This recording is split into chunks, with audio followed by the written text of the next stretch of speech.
This is Pet Life Radio. Let's talk pets.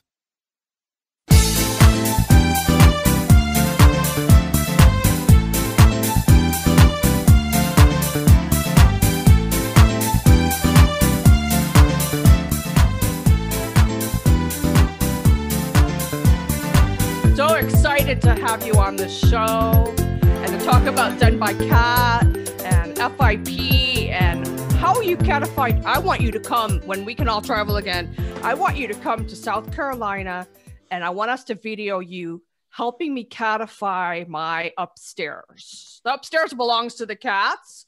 And you know, I've got some things for them, but I want it like yours. I want it really catified. Why do you think only the upstairs belongs to your cat? I think they would disagree with you.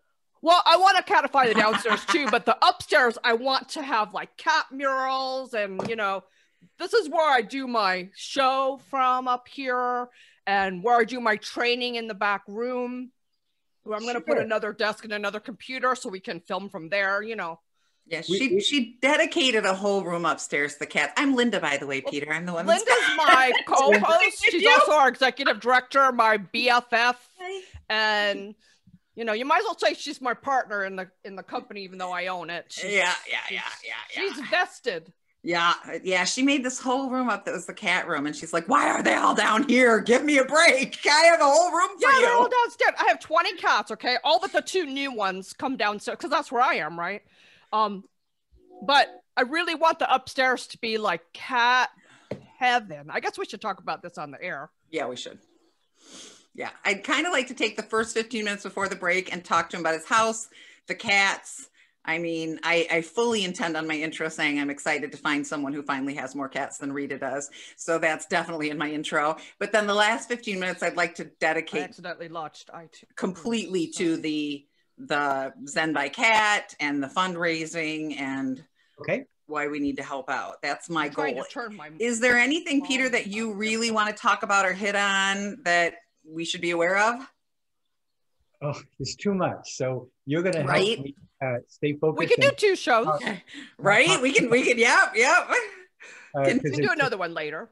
Yeah. Well, yeah. There's a lot going on with FIP, with the treatments, and obviously our fundraising. You know, because of COVID-19, fundraising for animals has all but disappeared. And ironically, even the drugs that are curing FIP are now being tested on humans for COVID-19. Let's talk about all that. This is making it harder for us to use them on cats. Oh, no. Which I can understand. Who's that? Who's that having a little playtime? This is Blackbird, and that's Jupiter Jones. Now, of course, on the radio show will be audio only, but we're going to video this too because I will put it on YouTube and on my website. And I have to tell you, so far, my most popular video was with Dean Nicholson with Nala Cat. And I've had almost 10,000 views on that video. Have you heard about him, Peter? I get some traffic. No, but I'm not too plugged in. There's something with guys and cats people love. What's more attractive than a guy who loves a cat? It's so sensitive. But yeah, this Dean, he took off on this cross-country trip, and he was somewhere near Russia, I think it was, and he found a stray cat, so he picked it up, and the cat Nala is now going on all his adventures with him, and it's the coolest thing. I think I did see something like that. It's so cool. Yeah, he wrote a book, and yeah, it's awesome. Right now they're stuck in Greece. What a place to be stuck, huh? Yeah. COVID's got him stuck. But yeah, FIP is something that I've really wanted to talk about for a while because I know there's new treatments. It's no longer a death sentence, but I know those treatments can be very expensive. And I think that's why you started Zen by Cat. So we should talk about all that. Okay. But I want to make sure you get your points across. What happens is we'll start the show in a couple of minutes. Mark Winter, our awesome producer here, he will start the show. Linda will introduce. We take an immediate pause where Mark can insert our sponsor. Then we come back, talk to you for about 15 minutes or so. We take another break about the 15-minute mark, and then we come back, and the show's about 30 minutes. If we go a little long, that's fine. But we definitely can have you back for a second show later on if we don't hit all the points. Okay, well, again, you keep me focused. You ask questions. I'll try to stick to the question you asked me. Well, we always ask you at the end, is there anything else you want to make sure we covered? So yeah, if you think of something. So are we ready to go? We're pretty laissez-faire. I mean, very comfortable, casual. Okay. Just yeah, getting together, I'm casual. chatting. Good deal. Good deal. I got my meow shirt on. I have more cat t-shirts than anything else. I guess we're ready. Mark is recording. Right. So Linda, you're up. I'm ready. Yep. Hey, everybody. Welcome back to 19 Cats and Counting. I think she's at 20 now. It's really hard to keep track. Yeah, I think 20. It's 20. 20. So I am super excited. Of course, our wonderful hostess with the mostest is with us, Rita Reimers. And we are finally getting to interview someone we've wanted to interview for a long time, Peter Cohen. There's so much to talk about with this guy, but my main selling point is I finally found someone who has more cats than Rita. So as soon as we come back from this sponsored ad, we thank our sponsors so much. We will be back to introduce Peter and talk to him. Stay tuned. Hey, everybody. Welcome back. It's Linda Hall, your co-host. Do I have our hostess with the mostest with us, Rita? You do, and you are correct. I'm back to my max of 20. I took in 2 senior cats who were dumped at the local shelter here by their owner. I know no history, except that they were not doing well at the shelter. So, of course, my rescue friend Sharon put out an appeal, and she tapped me on it because she knew I lost 2 kitties and I technically had 2 openings.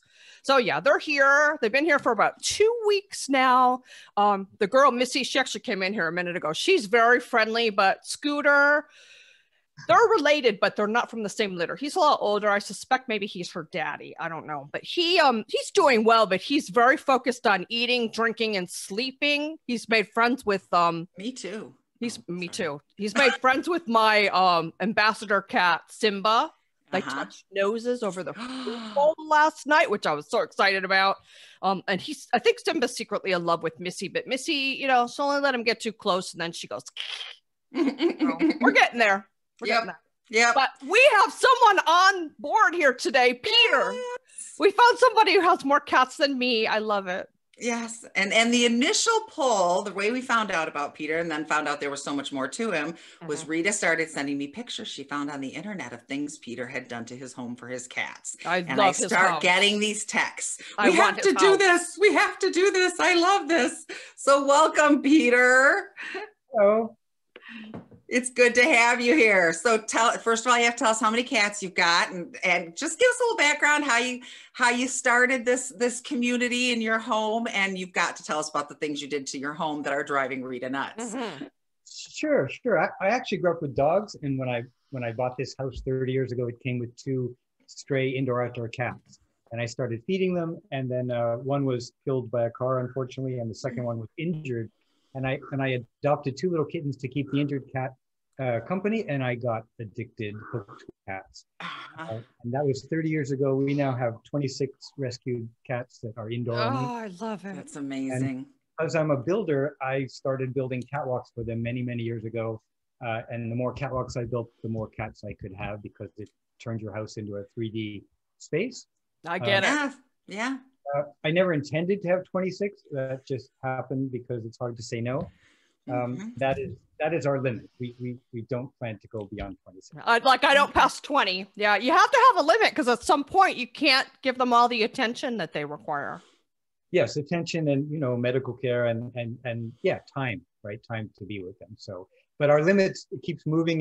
It was 10 and now it's 20. Yeah, my limit used to be 10. How naive I was. After 6, one more is less and less of a. I tried to tell Linda that when she added 4 new ones a little while ago, but she didn't buy it. She said there's a big difference between 7 and 11. Well, I think the main problem with us was that my daughter's husband passed from COVID in August. So she had to move back home. She's 32. Every 32-year-old wants to live with their mother, right? But she had 4 cats and I had 7, I think, when that happened, because we just lost Warren. Yeah. And so I think it was moving 4 cats who were already in their own little community and had their ways into the house with my 7, because I expected to have problems with her 4. What I didn't expect was that my 7 were going to start acting up and behaving in ways that were just like, what are you doing? You don't do that. Do you find that happens a lot with you, Peter, when you bring in new ones? Yeah, in fact, we are limited to adopting only kittens because bringing in kittens is easier than older cats. It sure is. We usually adopt 1 or 2 kittens a year from a local shelter. And it disrupts anyway, right? When you change, if you move a couch in a house, you can disrupt a house full of cats. And so we bring them in and then we go through months of readjusting of the hierarchy and then we get back to kind of a normal. I owned a cat sitting company for years, and I'll never forget this one cat I sat for. His name was Max. He was a little skittish anyway, but he liked me until one day I leaned against a chair that slid across the floor and made a noise. And after that, he wouldn't come near me. I had to get a different sitter from my staff to take him over because he wouldn't come near me after that. It doesn't take much to freak out a cat. Nope. Figuring out what's bothering a cat is a science/art. I really need to pet that cat by your arm right there. That is the fluffiest, prettiest Cookie cat. Monster? Is that Cookie Monster? No, this is a Blackbird. Cookie Monster. Cookie Monster is downstairs. She's in my bedroom because she's under treatment for lymphoma, and the doctors wanted her separate from the other cats because of a weakened immune system. How's she doing? She's doing really good. She's in the 5th week of what they call a CHOP protocol. Kind of a last-ditch effort for advanced lymphoma. And the fact that she's still here is a good sign. Awesome. And then she gets a staging where they do a deep check to see if it's actually working in 3 weeks. And then we'll find out what our path is. So you've taken on a certain medical issue as kind of your pet project, FIP. Tell us how you got involved with FIP and what is that for people who don't know? So feline infectious peritonitis, which is known as FIP, is actually, it's a mutated version of a common coronavirus in cats. So almost all cats have the coronavirus and it's harmless. And in 1 to 3%, for reasons they don't completely understand, it mutates into the deadly form of FIP.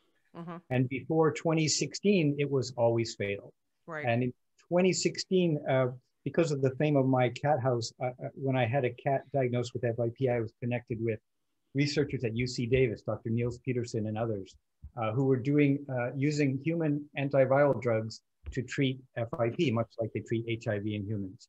And I had a cat, Miss Bean, who got into the trial. She unfortunately didn't make it through the end, but another cat I adopted during the trial, Smokey, went on to become one of the first cats ever cured. Wow. And when I met Dr. Peterson, of course, I said, how can I help? And he said, we need money, lots and lots of money, because animal research is hard to fund. It is. So we set up Zen By Cat as a legal nonprofit to raise money for those researchers. I love it. I love the fact that FIP is now no longer considered 100% fatal, but the problem is not a lot of people can afford the medication. And you were telling us something before we went on the air about why that's becoming even harder to get. So yeah, the issue with the drug that can cure FIP, it's not currently approved for use. So the only way you can buy this drug is from online sellers, all from China. It's technically not legal. We have helped cats all over the world get this drug, and we have cured thousands of cats. It is very expensive. Initially, when the first person started doing this about almost 2 years ago, it was up to $20,000 to cure a cat. Wow. Currently, we can cure a cat as low as $1,500. It's a 12-week treatment. But it's hard to get, it's expensive, it's difficult to use. And these were never meant to be the final solution. This was the first success. And it does make FIP technically treatable, but the drug and the treatment is out of reach to most people, which is why Zen By Cat stays focused on raising money. The researchers are working on better, faster, cheaper drugs, and that's our main focus. But we do help other cats as well. I get contacted 2 or 3 times a day from people all over the world with FIP cats. I connect them with people who can help them get the treatment, and we save cats, which is quite amazing. I love that. And you were telling us that that drug now they're finding that's helping FIP is also helpful in treating COVID-19 in humans. Is that correct? Yes, and this is a double-edged sword. So the FIP is a coronavirus in cats, and COVID-19 is a coronavirus in humans. And so they are testing, there are actually two drugs that cure FIP. One is called GS 441524. That's the one that everyone's using. That one is in trials. Its cousin drug is remdesivir, which I think a lot of people now know about COVID-19. GS is just a variant of that. So both of those are being tested on humans. And then the drug that actually cured Smokey, the first drug, is called GC376. That one also they're testing on humans. And the double-edged sword about this is because they're testing it on humans, it makes it even harder to get it for cats. Sure. They're giving humans the priority, I'm sure. Linda, well, I'm enjoying watching your cats go back and forth. None of my I have Simba here, but none of mine are appearing on camera. You guys both have. I love it. Kismet was on my bed. I don't know where he went, but Subra's on there now. Yeah.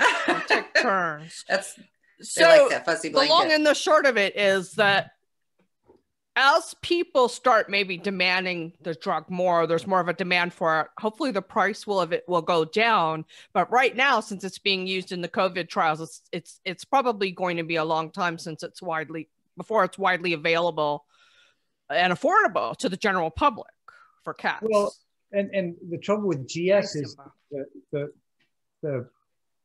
patent owner, the American drug company that owns it, does not want to release it for cats.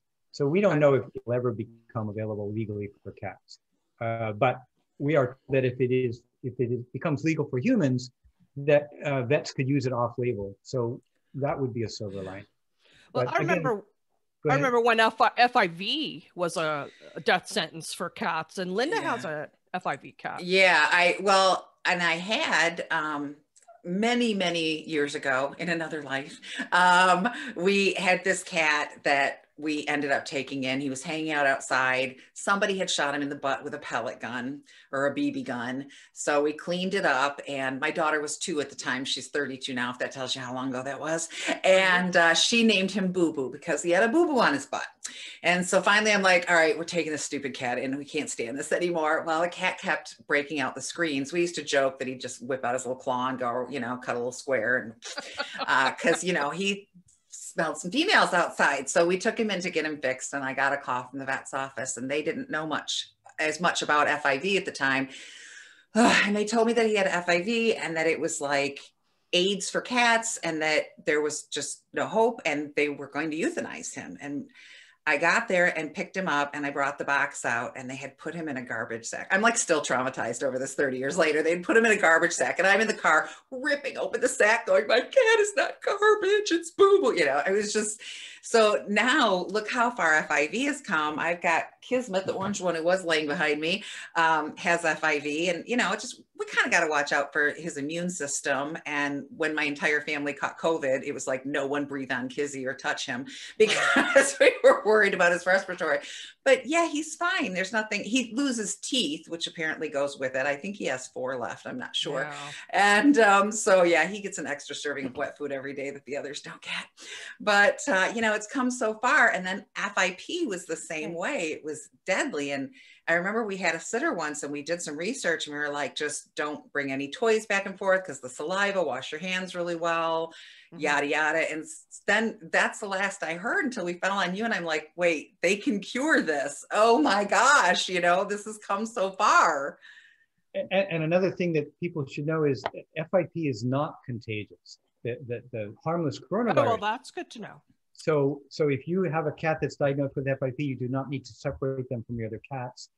It doesn't work that way. And there are clusters where 2 or 3 cats in one household will get FIP, but these are just statistically, they happen because so many cats get it. It is not horizontally contagious. Well, see, I didn't know that. I worked in rescue for a long time, and the rule of thumb was if one of the fosters had an FIP cat, that we wouldn't give them another cat till they sterilized everything. So wow, that's good to know.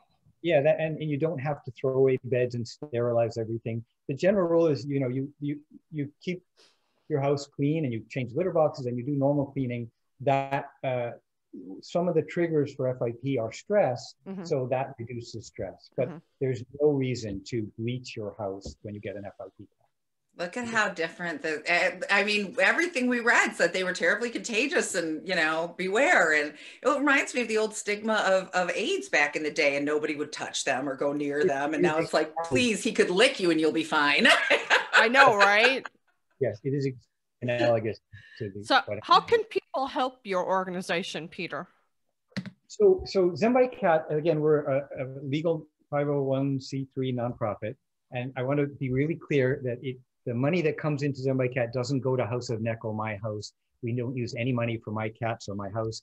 Zen By Cat, there's no paid positions. And we actually, what makes us pretty unique in the fundraising, where we guarantee that 90 cents of every dollar that comes in goes to the researchers. Awesome. We fund two groups. We fund Dr. Peterson's group at UC Davis called SOC FIP. And at his insistence, because he's a real scientist, we give the other half of our money to the Feline Foundation, and they distribute it to researchers all around the world dedicated to FIP, whether it's trying to find a vaccine, a definitive test, because there actually is no definitive test yet, or, you know, better drugs. So the best way people can help Zen By Cat help end FIP is we have a called the FIP Warrior Club, where you sign up for $10 a month automatic donation. And the reason this is such a big deal is because raising money is really expensive. And if our goal is to get lots and lots of people to each give $10 a month, it's 2 cups of coffee. And that is the least expensive way to raise money. And our ultimate goal is to get 5,000 donors, because that would let us give $1 million a year. And I love it. Dr. Peterson, when I asked him, how much money do you need? He said $1 million a year. So I've been trying to meet that goal. We're not so close yet, but that's how you can help. We also have an online store where we work with lots of companies, mostly small companies, who donate sales. So shopping at an online store helps not only raise money, but it helps let them know that there's a supportive group of humans who support companies that support FIP research. So zenbycat.org is where we can find all this. Is our website, and on that website, zenbycat.shop, you can find the shop, you can find how to join the club, and you can find lots and lots of cat videos because we've been making videos for 30 years. So even if you just want cat videos of my 26 cats and the house that's built for them, zenbycat.org, you can find it. We're going to take a break in a minute, but I will pledge to be one of your $10 a month donors. I know Linda already said she will. So you've got 2 new donors towards your 5,000 donor goal. And when people sign up, we give them a free Warrior t-shirt. Yay! And is that one you're wearing? Well, it comes in many styles, but this is one of them. Yeah.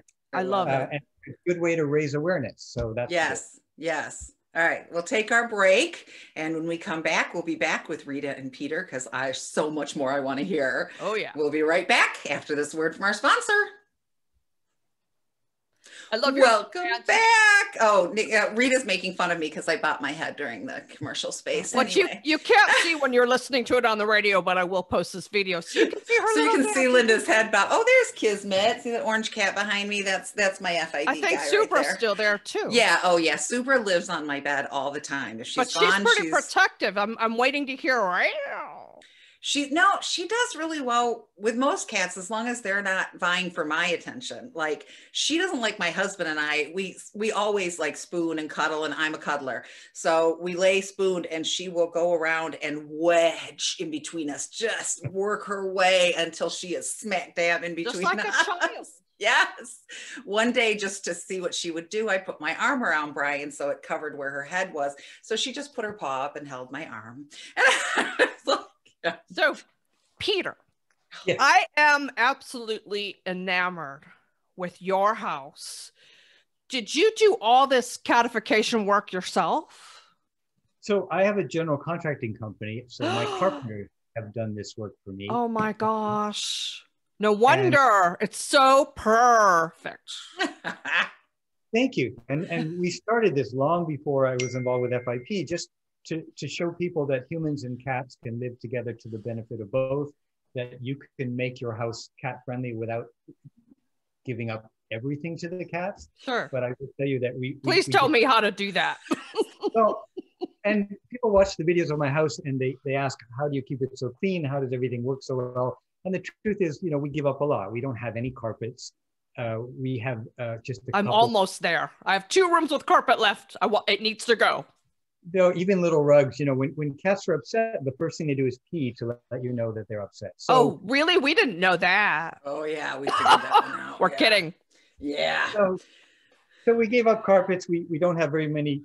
We don't have upholstered furniture. We have waterproof covers, beds, things like that. Oh, that's smart. And we clean. You know, with 26 cats, we spend an hour a day just cleaning up the cats, and we spend a good weekend day cleaning the whole house. Before COVID, we used to have help with that, but since March, there's just 2 humans and 6 cats. Now I have to ask, what is your couch? What kind of material is the sofa? Is the biggest? I mean, yes, I'm a behaviorist, but if cats want to scratch the sofa, they're going to scratch the sofa, okay? And they're opening the little sides. You know, I've been through this with many sofas. What do you sit on? Well, we only have a couch and a big round chair in to sit on. The couch we no longer sit on; it's just covered with cat beds. But it's covered with a waterproof material. I went to an upholsterer and just asked, "Can you make a cover that's waterproof and washable?" And he made it. Looks like fabric, and we have 2 of them, so we can change them. And then I have this big round blue chair that I sit on, and I'm covered with cats. Same thing. We just made a waterproof cover. Like one of those big round papasan chairs. I love them. Yes. I love those chairs. They're so comfortable. I sit down on that, and I can have 10 cats. People ask me too. They ask me as I'm watching your cat, how do you keep the cats off the counter? And I just laugh at them like, really? If you've got cats, I mean, mine know not to go up on the counter when I'm making food and stuff, but, and they know not to sit on the stove, but you can't, when you have that number of cats, you cannot get them to stay off the counter. There's not a way. That's correct. The cats know not to do it in front of us, but we find fault all the time. Yeah, Linda caught her cats. She thought she was so smart. She had her cats trying not to go up there. And, yeah, back when I had like 4 or something, not such a number. Yeah, I had my cats trained. Believe me, they would not get on the stove or the counters or the dining room table or the kitchen table. They would, and I would have told you that. I would have sworn. So one day we left the house and I forgot something. So I turned around and came in. Well, when we left the house, Warren jumped up on the dining room table to take a snooze. And he was so out knowing that I was gone that he didn't hear me come in. He looked up and had this, look on his face. Like, I am so busted. Busted. And that was the day I learned I've got them trained to do things not in front of me. We used to be better at it, keeping off the counter, but when Smokey joined our house, you know, he didn't have to follow any rules because he's the FIP cat who 12 weeks of twice daily, really painful injections. Aww. So, and he's doing fine. He's 4 years since treatment. How awesome. Cured, but he didn't follow any rules. So he would be on the counter, and then the other soon decided they could also break the rules. Yeah. You can't let one and do it and not the other. Like my parents, they're dog people. They have 6 dogs now. They had 8, but 2 passed away. And for some reason, the big dog, she's a German Shepherd mixed with something. I don't know. He lets her go on my dad lets her go on the one sofa, but not the other. But the other dogs can go on both sofas. And I keep saying, that's not fair. She doesn't understand the difference. It's just not fair. If one does it, you've got to let the others do it. You just have to. No, it's like kids. And I've told Rita a million times, do not ever let anyone tell you are not a mother, because I've had human babies and fur babies, and it's the same thing, except the fur babies never grow up past the toddler stage. Okay. And you don't have to send them to college. Well, yeah, there's that, but yeah, there are benefits, but you know, think about it with your kids. Would you say, now, Johnny and Susie, you can sit on the couch and watch this movie? Oh, Jimmy, you can't. You can't do that. I don't know. It's a good thing I was an only child, because I think there would have been some animosity between me and a sibling when my dad let the sibling do something he didn't let me do. Exactly. Yeah, you can't do that. You can't do that. So, Peter, you've learned that if one cat does it, the other cats automatically have to be allowed to do it. Sure. And all cats have different personalities. So different cats do different things. I have a cat, Sesame Seed, who just likes to jump up onto the kitchen counter and sit behind the sink and play with the water. And so we let them do that because, again, cats don't really follow rules. And if you're a cat person, then you get joy out of that. And of course. We clean the counters before we use them. So. Exactly. I have friends that won't visit me because I have so many cats, and that's fine. You know, it's their house. It's not yours. I think it's heaven. Back when I had 8 cats, the last few times I went to visit Rita, she's got this lovely guest room and I won't sleep in it. I want to sleep on her couch because that's where the cats come, you know, and it's like staying at a cat cafe for a week. It's awesome. I could probably charge for that's what I told you. You put out if I can stay the night at a cat house for $100. People would do that. Absolutely. Coming home from a difficult day in the human world and sitting down with cats is an amazing escape. And that was our original message, that cats can actually help you be calm and de-stress from the world. So yes. Yeah, they help people, they help with their blood pressure. And they also, I'm sure you know this, they purr at the same megahertz as bones when they heal. So if you've got something like a sore or something and your cat's laying against it purring, they're helping you heal. I know they make me feel better. So me too. Yes. They used to do that. Was like an old saying back in the day, like if you have a broken bone, let your cat lay with you, like back old-timey Dr. Wisdom. And it's true with their purring. True. I have a daughter who has a seizure disorder, and Kismet will find her when she's starting to go into a seizure and will lay on her and purr. And he has stopped her seizures from coming on before. It's the coolest thing I've ever seen. I'm like, and then he gets exhausted and he's got to lay down because he takes all of that energy. I sent her a picture the other day. She had just started into a seizure and he'd taken care of her, and they're both like on the chair.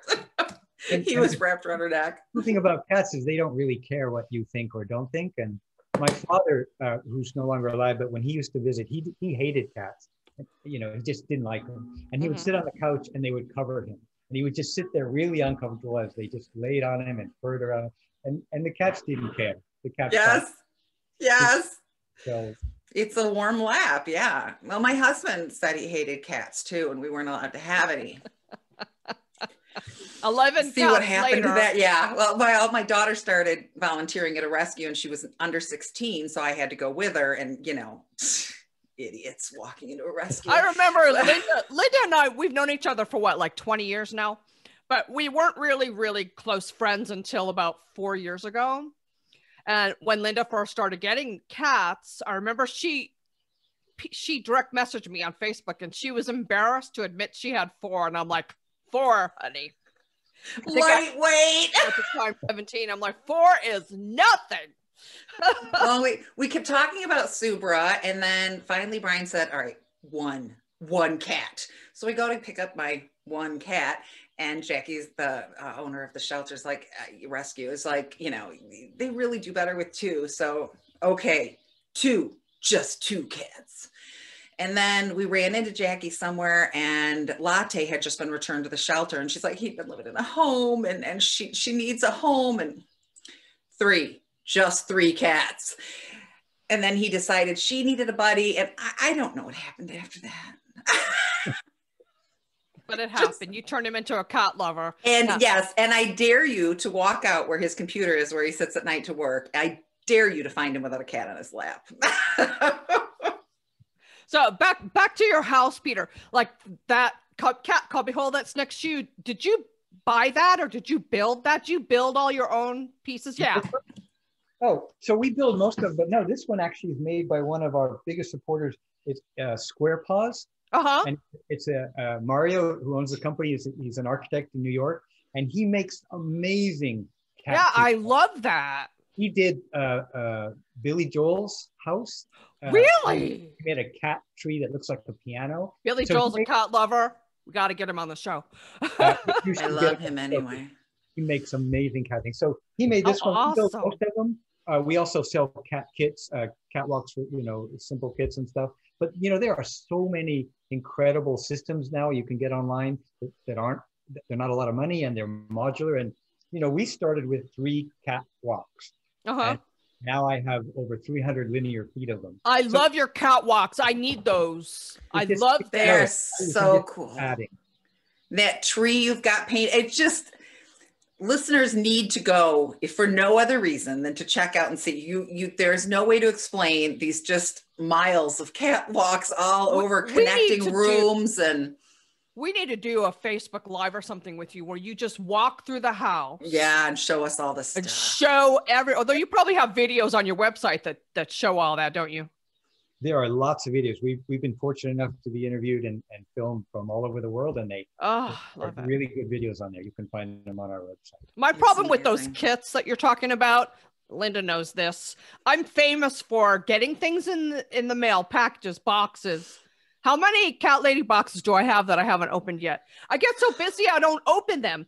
And then how long did I have that cat tree in the box? Well, yeah, and I sent you. I never put it together. And then she and Nikki came down and I'm like, you guys, job one, put that together for me.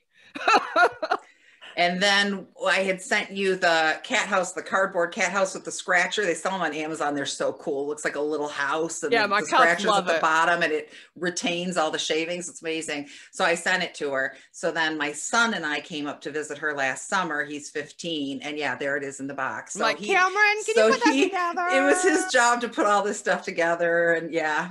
Well, I also ordered an outdoor hot tub. And I timed it so it would be delivered when they got there. So he would put it together for me. I'm bad about putting things together. I need to hire somebody to come in and just do this to my house. Yes. Yes. Well, that's why I'm looking at you, Peter. Yeah. Will your contracting firm come all the way to South Carolina for a job? Sure. If we could fly and you could fly our tickets, we would go. Yeah. When the time comes, we can all move about comfortably again, hopefully. You're in California, right? Yeah, we're in Santa Barbara, California. I lived in Los Angeles for 10 years. I wish I had known about you when I was out there. I would have been up there in a heartbeat, looking at your house, meeting your kitty. We welcome visitors come all the time, and I would love it. Is just a memory. We hope to do that again. Oh, that would be wonderful. We love it. Yes. Yeah, so, I love my cats, but I love every cat in the world. So I never have enough of meeting cats. When I go I'm very shy naturally. That's why I have Linda with me too, because Linda's a lot more gregarious than I am. That's fancy talk for Linda's a big mouth. Well, yeah, but I love it. But whenever I go to someone's house, the first thing I do is look for their cat or dog. And that's where you'll find me. If there's a cat or dog in the house, that's where I am. Yeah. Yeah. I actually, all of our rescues come from a local shelter called Rescue Cat, which is an amazing shelter that they take in animals and they'll do whatever it takes to save them. And love it. The owner Jephne calls me when she has a kitten that is hard to place, and then I take them. Otherwise, I don't go there because I want to save them all. Me too. And often when I go to adopt, we adopt two at once because kittens do better, as you said, in pairs. They do. I'll go there, adopt two, and then we'll end up with 3 or 4. In fact, 2 years ago, we ended up with another kitten that was in the cage next door, looking through saying, take me too. And her name is Bokumo, which in Japanese means me too. So I love it. They pick you. They do. I spent years volunteering with Save a Life Rescue. They're in Lancaster, California. And I was doing all their adoption events at the Petco in Los Angeles in Westwood. And some of the cats, that's how I got some of my cats, because they would not be doing so well at the adoption event. And they would reach through the bars, and the lady who owned the rescue, Diana, she'd be like, you got to take that cat home. That cat just chose you. You got to take that cat home. So that's kind of how I ended up with so many. And then when I moved back here to South Carolina, my mom runs the Humane Society of Lancaster, South Carolina, which is a very small outreach. They don't have a facility, but they partner with the Lancaster County shelter here. So then the director of the shelter would call me. Oh, I have this kitten here with a dangly leg. She's 3 weeks old. I have to euthanize her. Will you come get her instead? So yeah, Smoochie's here. And I'm like, okay, where's her brother? I'll take her brother too. So that's kind of how I'm a foster failure. I can't foster. Once they cross my threshold, I'm like, they have a home. Why put them through the process of leaving my home where they're comfortable and going into another home where I don't know what's going to happen? And, then give another cat a chance. They're comfortable here. So that's why I can't foster. If I take them in, they're mine. That's just the way it is. Great respect to fosters, because I would. I know. I can't do it. I couldn't do it. I couldn't either. Need that is greatly needed. So no, it is greatly needed, and I admire people who can do it, but it tears your heart out every time. Yes, absolutely. Yeah, there are people who can do it, and that's great. But yeah, it's not me. But yeah. So hey, Peter, what is one tip somebody at home who maybe can't totally catify their home, but they want to do something to make sure their cat has some kind of enrichment that isn't too costly? What would you recommend is the one thing every cat needs to have in their home? So cats like to climb, and they don't care whether they're climbing on a cardboard box or a really expensive piece of furniture or a shelf. So just give them places to climb. That the cat feels safest when they're up in a high point with nothing behind them. That's right. What they like. And when we build catwalks, we make sure that there's always two ways out, right? So you don't want to leave them to where they cornered or they won't feel comfortable there. But it doesn't take a lot of money. It just give them space, and you can let them climb on furniture, as I said, boxes, anything to let them get up high, and they'll be happy. You know, a lot of my catwalks, they're beautiful to me. I'm a builder, but the cats don't care. They just climb on them. I saw Linda's light bulb go on ding, ding, ding when you said 2 openings. That's the problem she's having in her house right now with guarding. Yeah, we were having problems with one of my daughter's cats constantly pooping outside of the cat box. And it's like, I don't know what the problem is. So then we decided we were adding extra litter boxes because we had just gone from 7 to 11 cats, and we got one without a lid, and she would use that. So we decided, okay, the lid's our problem. And she's small. They call her their dumpster baby, because they found her in this trailer court. Somebody had dumped her. She's probably always going to be small, probably from lack of nutrition for early off. But yeah, she was living off scraps and trash, and she's quite the little food. Be very careful when eating around Shadow, because she's the one that took the chicken leg out of Nikki's mouth. Yeah, she put chicken in her mouth, and the cat went zoom by and took it right out of her mouth. She's just scared that she's not going to get her next meal, but she's being really bullied in the house. Not, I mean, no blood or anything, but yeah, she's that kid in the class that gets picked on. And so we found that, yeah, she didn't like the covered box. She's in there. There's one hole. She can't see out. She can't jump over the side. She's really done for. And then one day she came in, she was standing by the litter box that I added in my bedroom, that I swore I would never have a litter box in my bedroom. And yeah, me too. I hate it. And the dining room. And she's standing by that box, and she's like crying. And I looked at my daughter and I said, Nikki, find out what's wrong with your daughter. And so she looks, and I said, is there another cat around? No, nobody's around. Well, then she moved my bedroom door, and Deadpool, that little turd, was sitting there like, you know, like, and she's going, I can't poop. That's why some cats, they prefer an unlidded box so that they have the ability to escape out of the other side, right? Yeah. If you have a lidded box, they've got just one way in and one way out. And with multiple cats, you know, we have 26, so we have covered boxes and uncovered boxes, and I do too. Litters, because cats are different and they change over time, and mostly you have to adapt to them, and not try to make all cats follow one rule. Right. And sometimes, you know, with 26 cats, we have cats that don't always get along, and most of them do, and we never give up trying to you know, keep everybody introduced. But there are some cats that we just keep separate. Sometimes you just have to accept the cat as they are. I don't keep anyone separate, but there are those cats that keep themselves a little bit removed from the other cats. So yeah, I know what you mean. Hi, baby. Look at that beautiful kitty. If you're listening to this on audio, you got to check it out on YouTube, because that is a beautiful cat. Beautiful. So pretty. Looks kind of like a long-haired Smokey, my Smokey. I was just thinking it looks like your Smokey. Yeah, we have 4 long-haired cats that normally they get haircuts because they can't keep themselves from getting matted. But with COVID, that's not happening, so they're just turning in. But it's so beautiful. It's so beautiful. I can't imagine. I complain about the cat hair in my house. 26. Wow. we have 5 Rombas that run every day. That's awesome. I know. I need to invest in those. I had one years ago, and at that time I only had 10 cats, and my cats were scared of the Roombas. And ours like them. They play with them. I've seen that. I've seen on YouTube kitties like sitting on the Roomba riding it around. they even turn them on. They walk across the buttons and they're running. Oh my gosh, that's amazing. I need to do that. So anything that we haven't covered that you want to make sure you've put out there to everyone, all the cat lovers out there? And I'm repeating myself, but for anyone who's been touched by FIP, signing up for $10 a month is a huge difference. We can end FIP for all cats within a year if we could just fund all this research.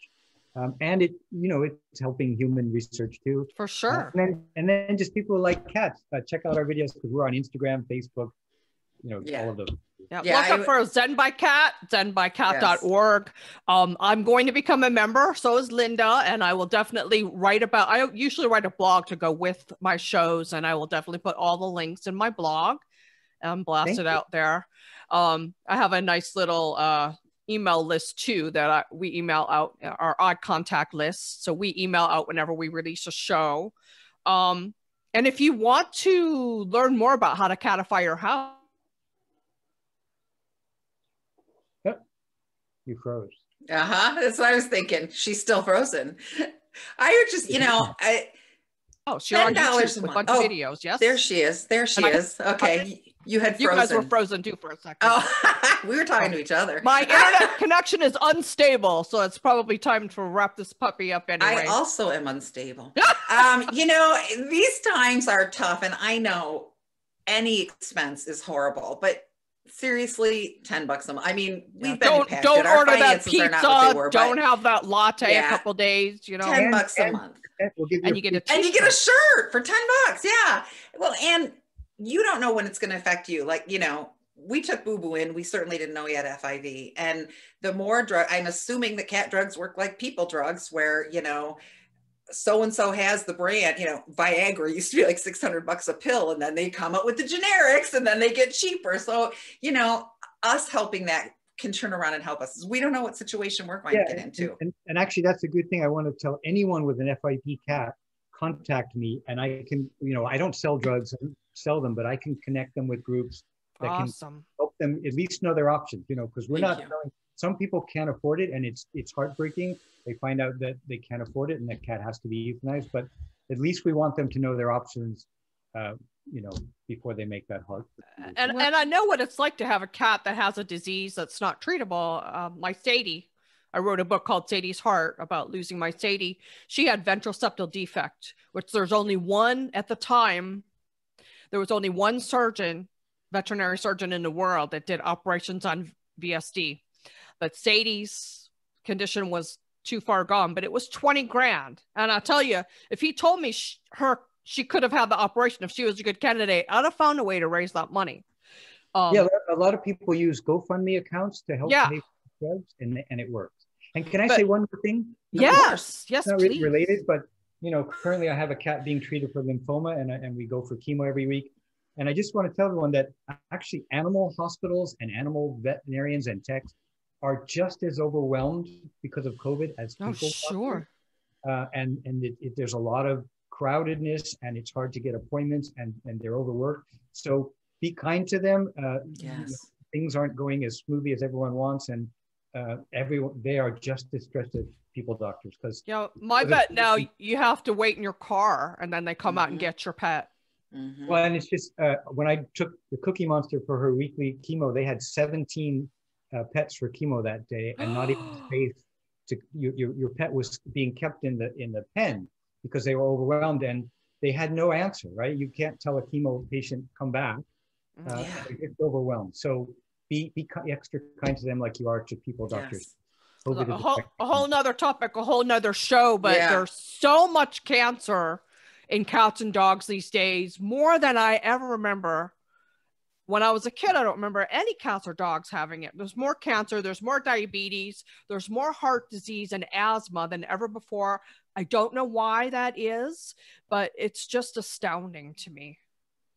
Now, I want to put out a call to everybody that loves Peter, knows Peter, and everybody that follows Rita to just sign up for that $10 a month. If it becomes overwhelming for some reason, you can always cancel it, I'm sure. But sign up and give it a shot, because, this could be the difference between, your cat having to be euthanized and getting a medical treatment that isn't so expensive because we funded the research. Yeah, it could be your cat somewhere down the road. It might not be a current cat you have, but you know, you never know when you take in a kitty what is going to happen or what the cat has. That yes, and the treatment we have now is because years ago people donated, and at that time their cats had already died, and they still donated. So that's why we ask people, help us. Absolutely. Even back when I had a diabetic kitty, it was back when there was not pet insulin. We used human grade insulin back then. It was so long ago. But because, like you said, people donated to those other diseases and research, that we have those good treatments for those diseases, and we need to have the same thing available for FIP. Yes. Thank you. So visit Zen By Cat, zenbycat.org. Why can't I say that? I'll have it on the website. And I want to thank you, Peter, for coming on. I'd love to have you on again. I want to encourage everybody to follow him on Facebook, Instagram, YouTube, Twitter, wherever he is. Mark, thank you for coming on board at the last moment to record this show in Zoom so we can have a beautiful video for everyone. And Linda Hall, so glad you're back as my partner in crime. Glad to be back. Hey, COVID can't keep us down. No way. Just remember, everybody, every day is Catter Day. We'll see you next time. Let's Talk Pets, every week on demand, only on PetLifeRadio.com.